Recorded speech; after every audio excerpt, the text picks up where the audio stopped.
Hey creative friends, welcome to my channel. And this video I'm just making kind of on the fly, on the spur of the moment, because since I've been doing more crafty videos, I've had several people ask about my sewing machine. And one particular person, if you're there, I saw the question where you said you were shopping for a machine and wanted to know what I liked and stuff about my machine. And for some reason, I cannot find your question to go back and answer you. So because of that, I'm making this video. So I will talk a little bit. I've had several people ask about this machine, and I love it. Like, I love it. I'm not a person who is either so skilled or so wealthy that I can buy a machine, and you go into some of the machine stores, and those machines can be thousands of dollars. I'm not that girl. I'm just a girl who needs a really good machine, but I want something more than just a basic machine, but it does not have to have, I probably would not complain if someone gave me an embroidery machine. I wouldn't complain. But I don't need that. Maybe one day I would. But for now, I love all of the things that this one does. And so I'm going to show you. And one of the reasons is because I'm going to do a button. And it has this really cool button foot. And if you want to know more about this, there's actually really good videos using all the features and things about this machine, but I'm just going to show you the things that I use and why I like it. And I'll show you like the buttonhole that I'm going to do on Brian's shirt. It's really weird. He's got this shirt and about this much of the bottom doesn't have a button on it, but there's an extra button sewed inside. So I'm going to have to create a buttonhole and then sew a button on, and this will sew the button on too. So cool. So let me show you. One thing is, people have commented about how bright the throat is inside here. So I'm going to bring you down and let you see. So underneath here, and this is not specific to this machine, you can just buy these, and these are called sewing machine LED light strips. And you see that strip that goes up there? It's just like a little sticky. It sticks on underneath your throat plate, and I want you to see the difference without it. So look at the difference. That's the difference. The light is on. But if you have these, and I'm a girl that likes a lot of light, this is great. So the machine I have is the Husqvarna Viking Opal 670. So it's the Opal 670. I love it. There's like a 670 that's like Q or a 690 that has, I don't know what the reason it is, but it's more for quilting, I think. And then this one just has all the features I like. Up here, there's tons of stitches. And I'll show you some of those stitches there. I can't unplug it. Maybe can get it over there a little closer. I've got the wires kind of velcroed up. So see all those stitches? So there's like 4 rows, and they're super cool because if you can see the stitches, there's all your basic stitches, your straight stitches, and then it goes down into some more decorative stitches, and I used a lot of those when I was doing those little Easter eggs. And I just like to try to incorporate those stitches because they're very cool. And then here's another neat thing about this machine. You put the thread on here. This can stand up. It can do double needle, so you can put your 2 spools of thread on there. The bobbin thing is right here. I'll show you the really cool thing about the bobbin. I need to dust it because I don't like to have to like completely undo a bobbin to roll the new bobbin and then rethread my machine. You can actually, with this machine, you can thread your bobbin straight from the needle, which is kind of cool. But I'm going to show you over here.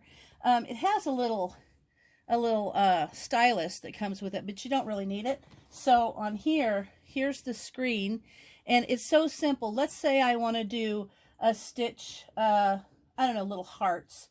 So that is on row 4, so there's 4 rows. So row 4 comes along, I find the hearts I want, and there's a number 37. This dark bar has 1 through 50 on it, so there's 200 stitches on here.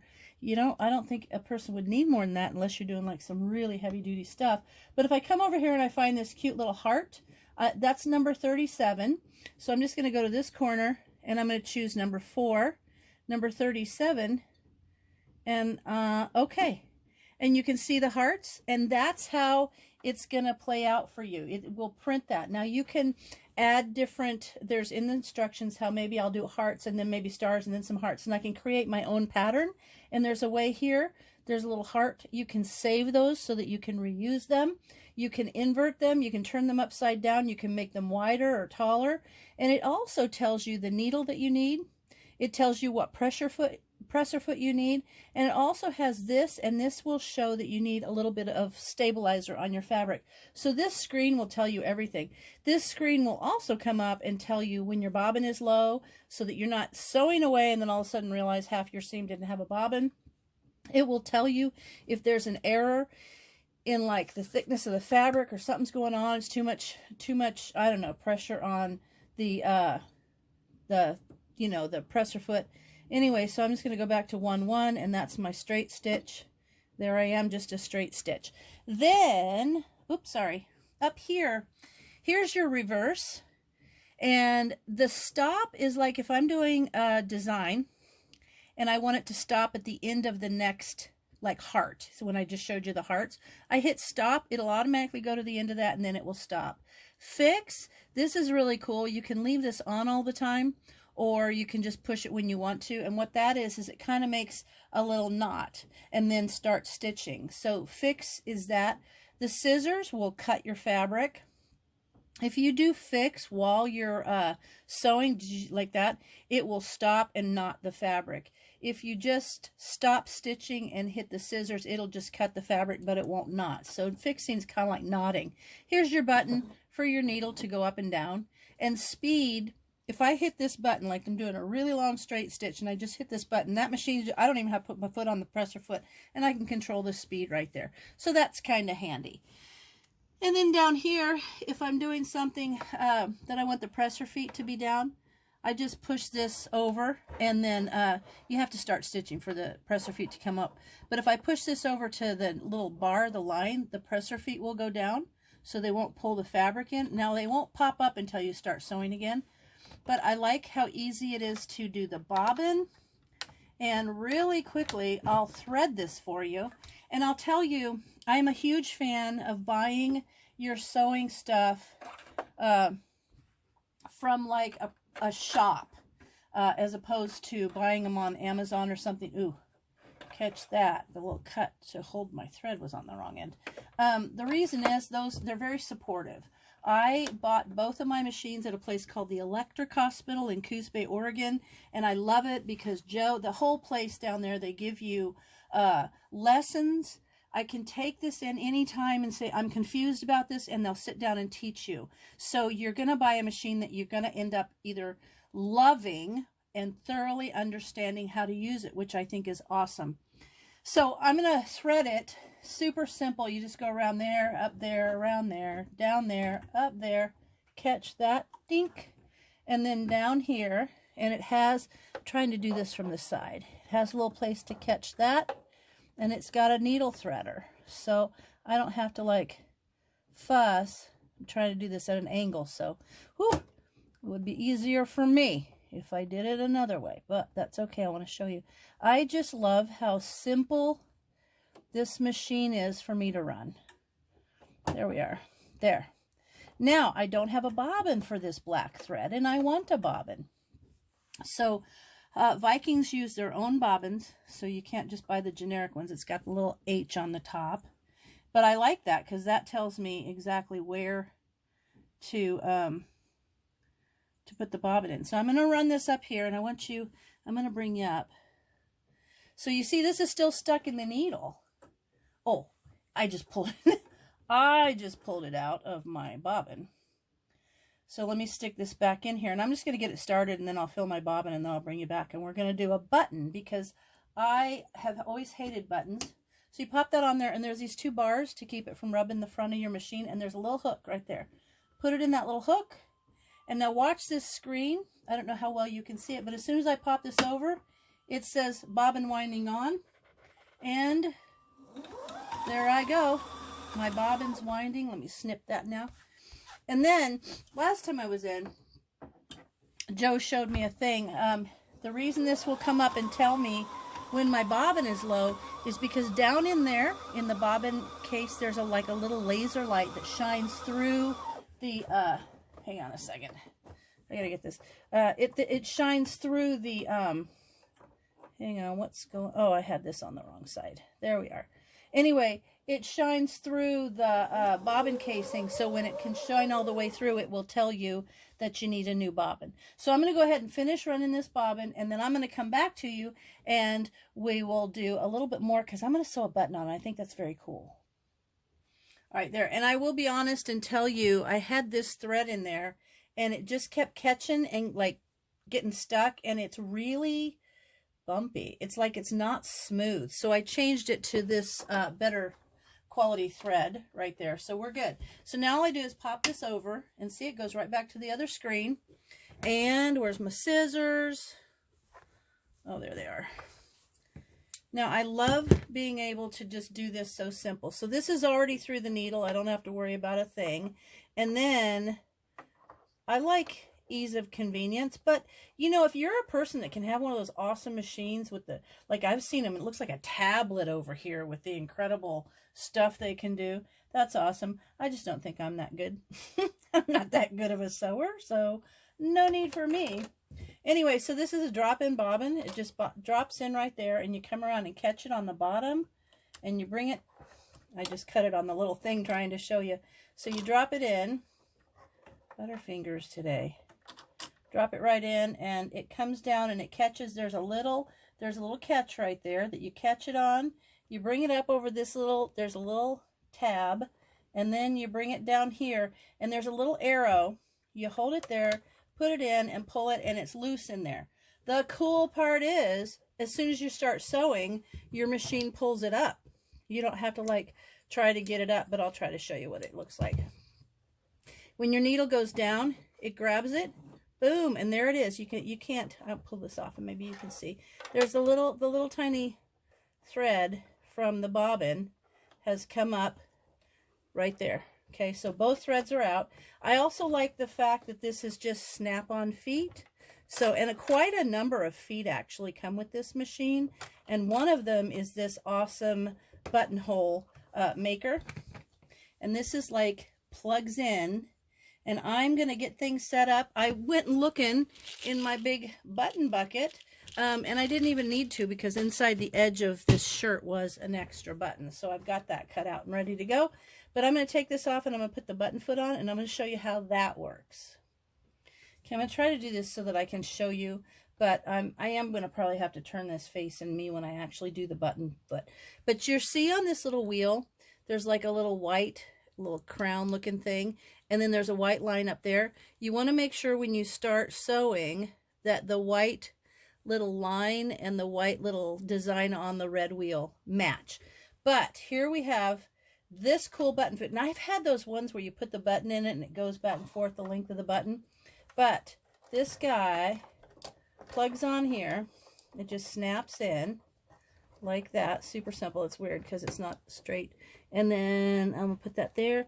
And then there's a little hole over here. I have to tip it up, find my hole. That black thing right there. This plugs in to that hole there. Now that's plugged in. And then if you look, let me find my little button. If you look down here, there's this grid, a measuring thing. But if you look here, you can see this darker thing. This is for you to measure your button. I'm going to put my button at 0, and it goes to, I'm going to say, it's going to go to 14. It's going to go to 14. Okay, so when I put that on there, I don't know if you can really see, but there it is. It actually has a little dotted line and a circle so that you know that that's the button part. And if I hold it up there, it goes to 12. Yeah, it's going to go to 14. I'm going to make it 15.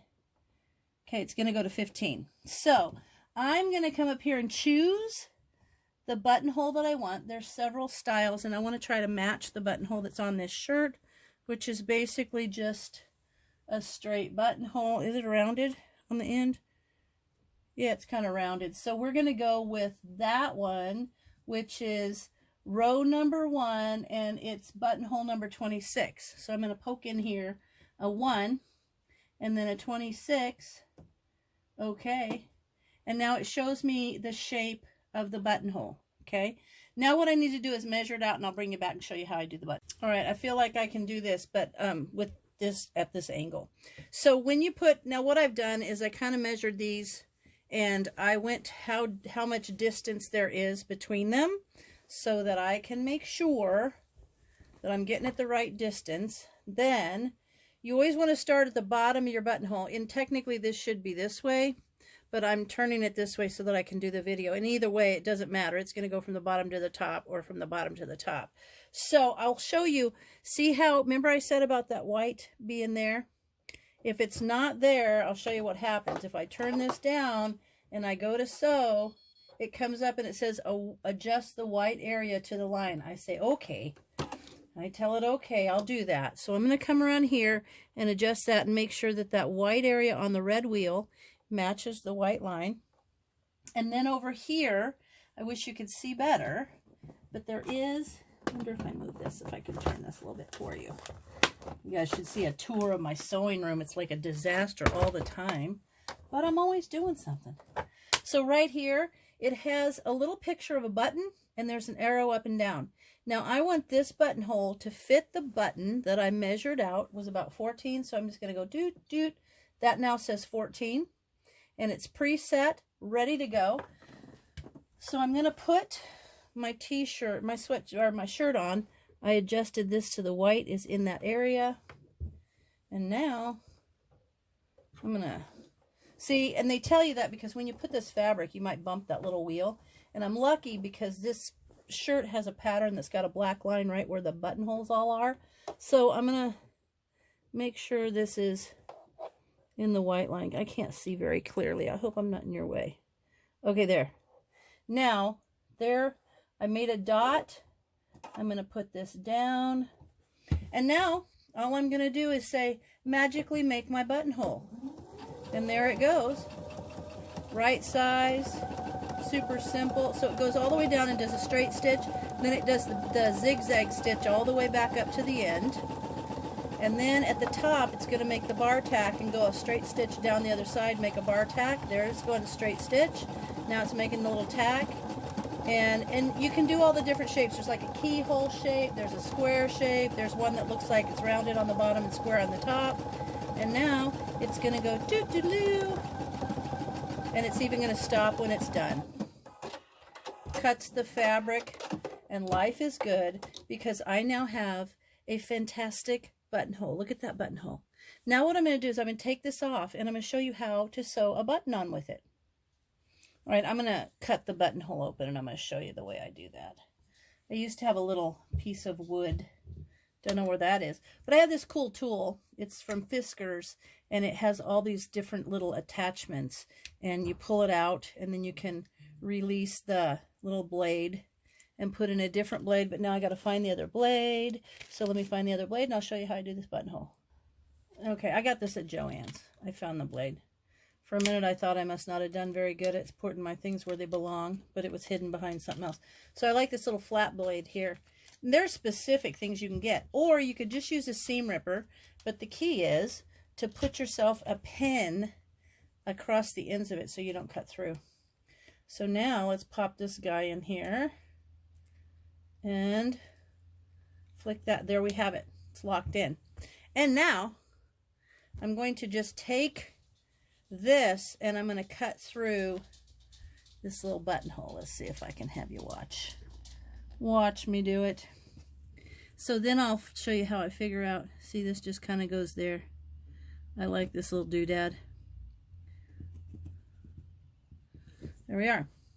So now what I'm going to do is cover this up so someone doesn't get poked, and that person would be me. I'm going to match the hems. Of course, if you guys are sewers, you know what I'm doing. I feel like, I don't know why, I just get kind of into it. Okay. Now I'm just going to take this white chalk and I'm going to go down the center of that so that I know on there where that button needs to be. There we go. Now let's watch it sew on a button. It is so cool. One of my favorite things. So I'm going to choose button now, which is number 33. So I'm going to go in here and choose one, number 33. Shabam. Okay. And it already has the width of a standard, usually the holes. But what you do is you hold your button here, and there's like a little tool that you can use, but I find that I just like to use my hands. And then I go up there, I put the needle down into one hole. There we have it. Then I'm going to lower the presser foot to kind of anchor the button on. Now, I'm going to hold this edge. I hope you can see. And I'm going to come up. It's going to do 2 straight down. And then it's going to come over. And as long as that hole matches, now we're just going to go. And see, they have a tool so you don't have your finger so close to it. But you know, I live on the edge. Okay. There we go. There's one of the 4 hole, the little 2s done. Now I'm going to come up in this one and I'm going to lower it in that hole, line it up, lower it, and then I'm going to make sure it goes in the other hole. Now that's coming a little close. I could feel it. There we go. Is it going? Perfect. Okay, now just sewing the button on. Done. That is the easiest button sewing. There we go. Button sewed on, and the buttonhole is made, and it was the super simplest. And those, see, to me, buying a machine, that's what's important. Can I use it easy? Can I use it easy on the things that I want to do? And so with this machine, I absolutely can. Okay, so that's the review of my machine, which is the Husqvarna Viking 670 Opal machine. Okay, now I'm going to show you my serger. Oh, another thing about this machine, it's got this nice little side. I actually put all my presser feet in bags labeled with what they are. And it's got all kinds of little equipment in there. This is the stylus that it comes with to tap the little screen, but my fingernail works just fine. And if you want an open arm, this just slides off so that you have this nice clear space underneath. So, there's that. Now let's look at my serger. All right, this is the serger that I got. And remember, oh look, I have a TV and everything in here. I watch TV while I'm sewing. But just so that you know, like, this is another thing I got at the Electric Hospital in Coos Bay. And like I said, I'm a huge advocate of, if you can, to buy it. And yes, if you buy it at a local shop, it might be a little bit more expensive. But the support that you get is invaluable. If you go in to buy a machine, ask them if they will give you lessons, and if you can come down and ask them questions when you have a problem, or if they'll make sure that you know how to use your machine to get the full benefit of buying it there. And it's so worth it. So when I was shopping for a serger, I settled on this one because it's a little bit more than basic, but it's not, you know, like amazing. It's not like got all the bells and whistles, but it's still amazing for me. It's a 4 thread, so it has 4 cones. It's got the air threading, and that's why I went to this one. I could have got one that was less expensive, but you have to go down in here and you have to do all the threading, and I hated that. I've had sergers before. I had a 5 thread one, and I just gave up because keeping it threaded was so difficult. So this one, actually, in here, it's really dirty. I need to get it cleaned. It has these little holes right here, and literally you take the thread through the little holders down here and you put it in that little port, and you put this to either upper or lower, so you're either doing the upper or the lower looper, and you go push, and you push that down and it goes through here up and it's threaded. Like, so easy. The only thing you have to thread by hand is the 2 needles. You bring them down here, up there, and thread them. No different than a sewing machine. And it even has the needle threader like my sewing machine does. But this right here for me was a game changer. All you do is push this button, these little tubes come across here, and that thread literally blows through with air, and it goes up and it comes right out the looper. So I don't have to do any of that. The instructions are permanently in here for me. The other thing was, I went down and I took a serger class at our little local store, and things I was so afraid of doing. Joe was just sitting there and he was like in the middle of stitches, turning knobs and flicking things, and I thought, oh, because I'm so used to being afraid of a serger. But I took that class and I absolutely love this little serger. Here I can do my gathering, stitch super easy just by moving that. I can disengage the knife, like by doing that. Now it won't cut. So simple right here, these knobs, you just turn these knobs, which I don't know if you can see them. There you go. These knobs, you just turn them and they're clearly marked right here to show whether your stitch is going to be, you know, longer or narrower. Standard, you just turn it to this, like doodle-doodle, right there. Just turn it around to rolled hem. Super simple. And I always was afraid of that. But I took the little class. I got this machine. I've been playing with it.